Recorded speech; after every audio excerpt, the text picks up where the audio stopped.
વડોદરાના પાદરાના ગંભીરા બ્રિજની દુર્ઘટનાનો મામલો ઘટનાના 48 કલાક વીતી ચૂક્યા છે, પણ રેસ્ક્યુ ઓપરેશન હજુ પણ યથાવત છે। તંત્ર હજુ પણ કરી રહ્યું છે બચાવની કામગીરી। જી હા, 2 જેટલા લોકોની ચાલી રહી છે શોધખોળ। ગઈકાલે મળી આવ્યા હતા 4 મૃતદેહ।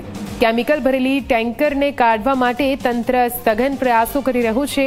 નદીમાં ખૂંપી ગયેલી ટ્રક નીચે કેટલાક લોકો દબાયા હોવાની આશંકા છે।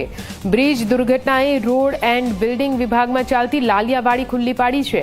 દુર્ઘટનાના 48 કલાક વીત્યા છે, પણ નદીમાં પડી ગયેલા વાહનો અને ગુમ થયેલા લોકોને બહાર કાઢવામાં હજુ પણ સફળતા નથી મળી। રેસ્ક્યુ કામગીરીને લઈને ઉઠી રહ્યા છે સવાલ। રેસ્ક્યુની સંપૂર્ણ કામગીરી ક્યારે પૂર્ણ થશે તે કહેવું હાલ મુશ્કેલ છે। તો આપને જણાવી દઈએ, પરમ દિવસે એટલે કે 48 કલાક પહેલા ગંભીરા બ્રિજ તૂટી પડવાની ઘટના બની હતી।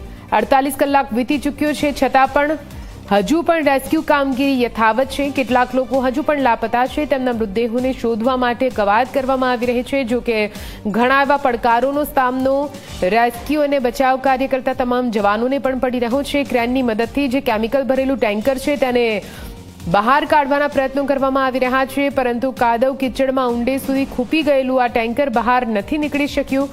વધુ માહિતી સાથે સંવાદદાતા મિતેશ જોડાઈ ગયા છે ફોન લાઈન પર। મિતેશ, 48 કલાક વીત્યા, હજુ પણ રેસ્ક્યુ કામગીરી યથાવત છે। શું કઈ પડકારો, આખરે કેમ આટલો બધો સમય લાગી રહ્યો છે રેસ્ક્યુમાં? બિલકુલ નિધિ, જે પ્રકારે વાત કરવામાં આવે તો 48 કલાક થઈ ચૂક્યા છે। અત્યાર સુધી 19 લોકોના મૃતદેહ છે તે બહાર કાઢી લેવામાં આવ્યા છે, પરંતુ ક્યાંક ને ક્યાંક ગતરોજ છે તો મહીસાગર નદીના જળસ્તરના પ્રવાહમાં ક્યાંક ને ક્યાંક વધારો થતાની સાથે જ રેસ્ક્યુ કામગીરીની અંદર ક્યાંક ને ક્યાંક અડચણ થવા પામી હતી।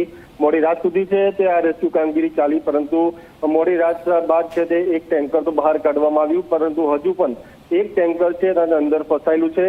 જે રાસાયણિક જે કેમિકલ છે જેમાં ક્યાંક ને ક્યાંક જે ટેન્કરના કારણે કેટલાક લોકોને બળતરા પણ થવાની સમસ્યા સર્જાઈ હતી। એનડીઆરએફની ટીમને પણ જેને લઈને આ કામગીરી સ્થગિત થઈ હતી મોડી રાત્રે, પરંતુ વહેલી સવારથી જ ફરી એકવાર છે તે રેસ્ક્યુ કામગીરી શરૂ કરી દેવામાં આવી છે।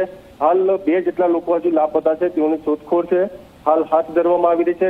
એટલે ચોક્કસથી વહીવટી તંત્ર સહિત તમામ જે ટીમો છે તે હાલ કામે લાગી છે અને રેસ્ક્યુ કરવામાં આવી રહ્યું છે। નિધિ, બિલકુલ, આભાર પૂરી માહિતી માટે।